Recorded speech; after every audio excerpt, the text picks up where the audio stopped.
Yeah.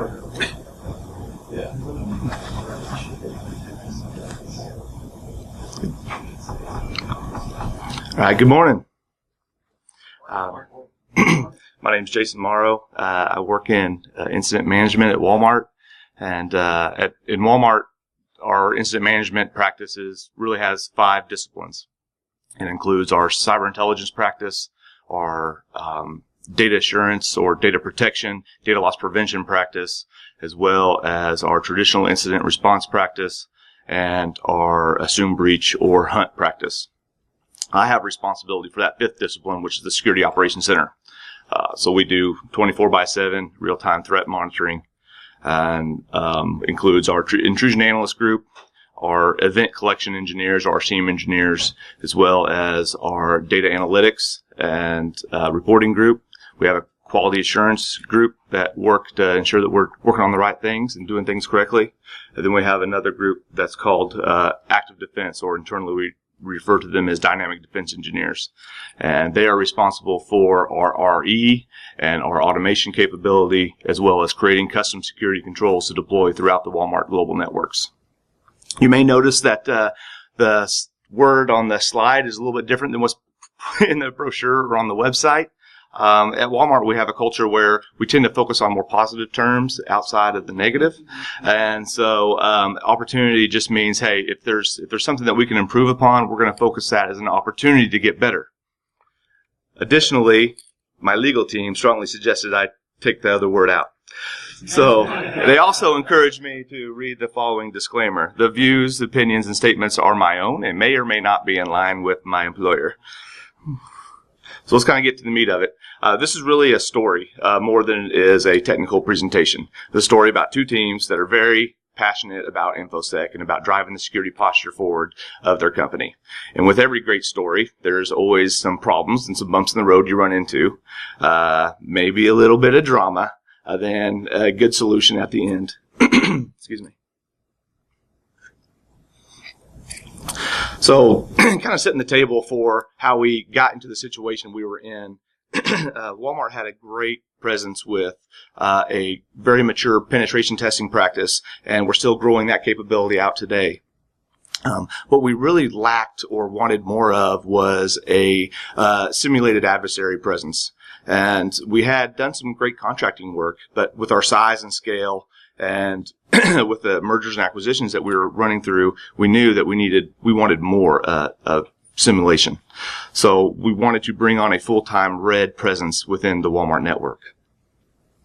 And with the one goal of moving our security posture forward faster.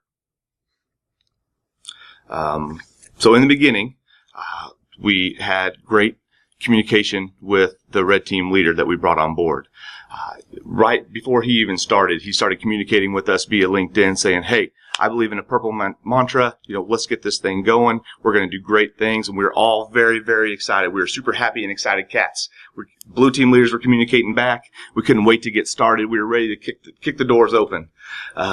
It's kind of, my mentality of a purple team and the red team's leaders' ideas of purple team, we felt like we were all on the same page going forward. And kind of stepping back a little bit, talking about the purple team practice, there's a lot of definitions out in the industry of what that is.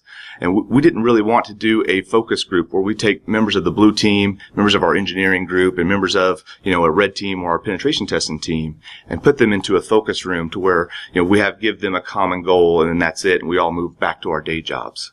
We wanted tight integration with red and blue to obtain the common goal of making us better. Open communications, and that was the goal.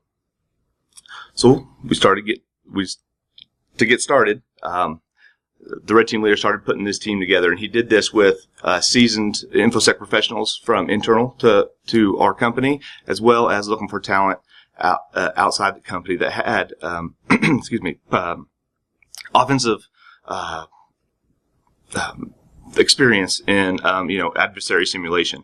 So while he was putting the team together, we continued to discuss about, hey, we can't wait for the first engagement. Let's exchange some ideas on, potential targets or potential campaigns, giving them really good ideas on, hey, let's test this, let's test that, let's get a cadence going to how we're going to get this thing kicked off. Meanwhile, the blue team they heard that we're bringing in an offensive capability. And all of a sudden, after 8 years of live security monitoring, we ran into something I did not anticipate.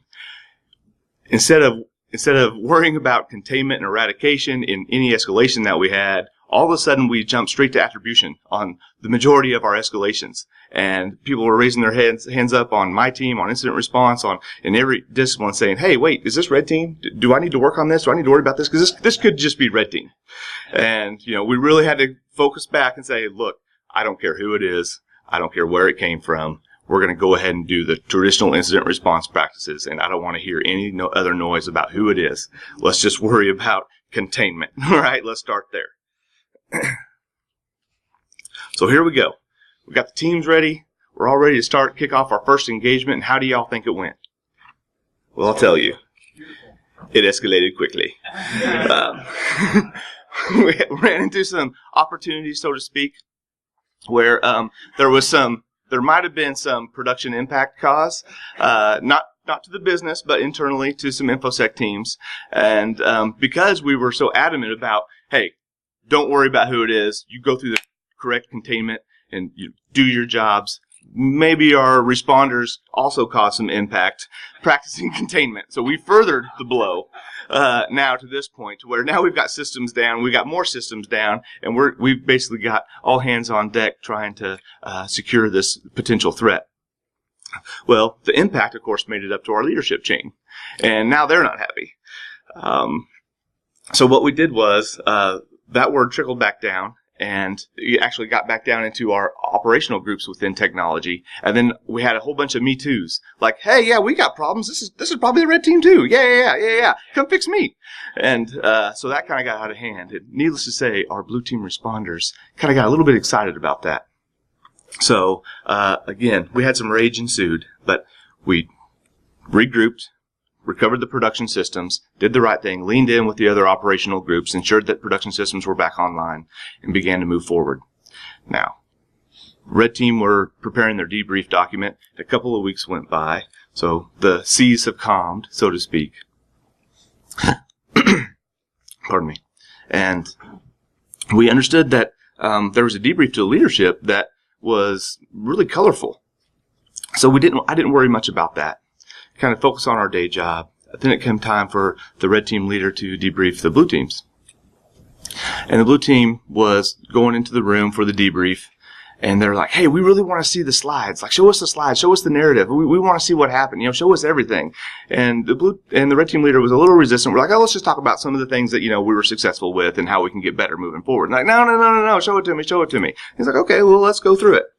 So that didn't go well, because it was essentially maybe more about hot dogging and some things that they were successful with than the facts at hand and like deep verbose logging for how the blue team could get better. So that got him some pretty direct feedback from our blue teams, to say the least. So meeting went awry. We regrouped. We come back out and said, hey, the red team and the blue team leaders all met together and we're like, look, we really need this program to be successful. We gave it a shot. We thought we were all on the same page. We thought it would be handled completely different than what it was. But hey, we are where we are. So in traditional company fashion, how do we get better? How do we move forward? I tell you what, let's break away. You document what you need. I'll document what we need, and we'll come back together and we'll see if we can't get this thing right the second time around. So when you're taking a look at the blue team, what does the blue team need from a logging standpoint, from a advanced adversary campaign? Well, the debrief was a great narrative and it had some sweet memes and funny GIFs in it, but that's not exactly going to help me get better, right? We need verbose logging. You can never hand over the blue team enough artifacts from a campaign, whether they were successful attempts or unsuccessful. What remnants are left in the network, let me know every single thing that happened. That's really hard for a red team when they're focusing on, the end goal. So we had some opportunities there on how we can streamline that process. And the reason that, the blue team wants this type of information is, we start and we say, okay, when you did X, did we see an alert fire to our console? Okay, no. All right, well, did we get the logs into our central logging repository, into our SIEM? Okay, no. All right, well, let's go back to the endpoint system and check those logs and see if we can find some artifacts on what happened. So then we log into the end system and we look there. uh-oh, that's a problem. Now, this is 6 weeks past when the activity happened, and we missed our logging retention point. So the logs have rolled, as you can see here. So now, great. Now we have to call the red team again and be like, hey, can you redo that attack because we didn't have the opportunity to capture the right mechanism to see that activity. So that's a problem. Also, what the blue team needed was a little less enthusiastic debrief. Turns out people love their jobs, and they tend to take it, to heart and take it personally. Right? We're all vested in moving forward with the security posture of the company. The flip side of that is, though, that everyone needs to check their egos at the door. Check the emotion. Realize that the common goal is to make the business better. So that was a very good lesson for the blue team. Talk about what the red team needed. Maybe they need an inside presence. Someone that can help steer them in the right direction from causing that production impact. An SME of a particular system that maybe they're going after. Someone that can guide them with the system that they're not maybe familiar with as some of the SMEs. The other thing that we noticed was, we gave them very specific objectives. Well, like an adversary would, once you get into a network, maybe you see something else that would give you benefit that is not in scope of the exercise. We want to give them the freedom to be able to exploit that. Not just exploit a vulnerability just because they can, but because that would be something an adversary would do. And moving on, in order to test our abilities to respond to those.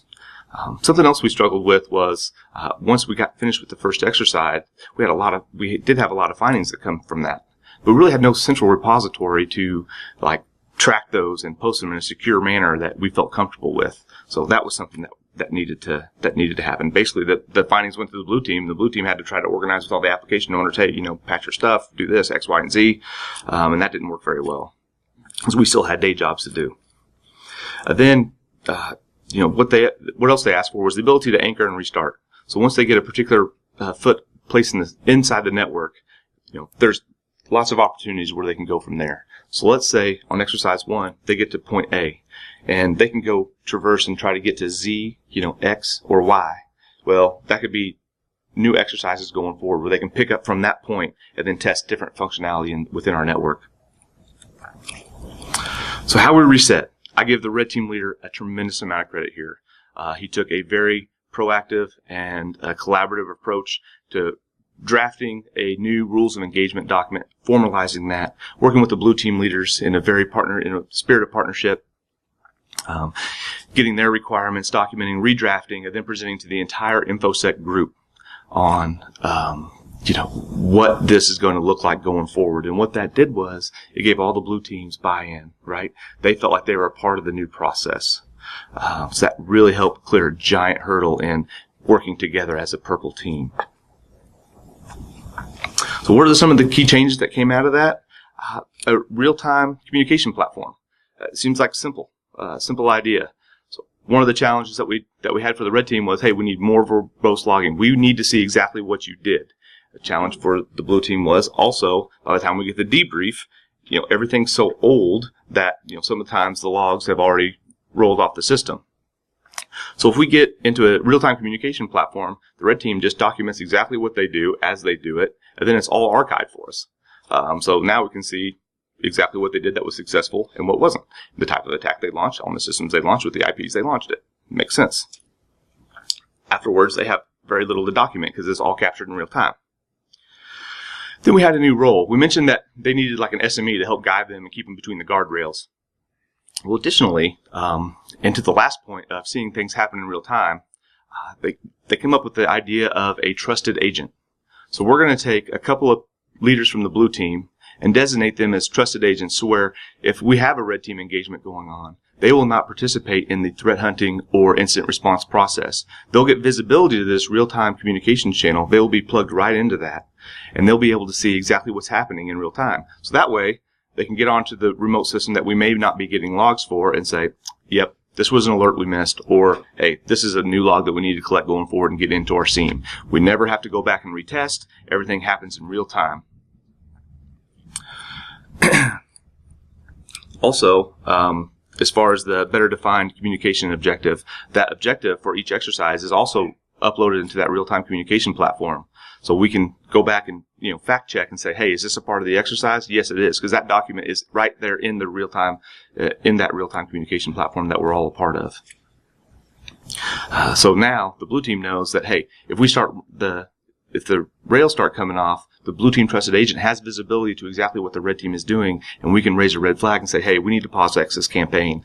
We need to stop and regroup before we move forward. And then as far as the debriefs, instead of the debriefs going directly to our leadership, they come directly to the blue team leaders now, and we come as a united front up to leadership to present those debriefs. Makes sense. And then we leveraged our partners over at the Vulnerability Management Group to put the findings from each campaign into our Enterprise Vulnerability Management Tracking System, and they help drive remediation of the findings from the exercises. It's been a tremendous help. So, hey, my team didn't get it right. That's okay. You have to learn from your mistakes. It's pretty obvious. I mean, well, once you think about it, if you take a collaborative approach and you work together and you make sure everyone is, on the same page, chances are you're going to have a lot better time implementing a new process into your organization. So now we're basically all happy cats again. We are InfoSec though, so, mostly happy cats. There's always going to be bumps in the road whenever you grow and push your organization forward. If you take the right approach, that's the key. That's the key in order to have success. I hope this has helped you perhaps, avoid some pitfalls that we fell into introducing a red team practice into your organization. You can reach me on Twitter at jrmorrow43. I'm happy to answer any questions you may have. I've got some time left today, and I'm happy to take questions. We also have a booth here at Derbycon, so I'd encourage you to go by and say hi to Sarah and the engineering group up there. And also, our red team leader, Tim Malcolmbetter, is speaking tomorrow afternoon, so I encourage you to attend his talk as well. If you have any other questions, and also, our career site is right there. If you know anyone that's looking for a new opportunity in InfoSec, we have plenty of positions available. So appreciate your all's time today. Thank you.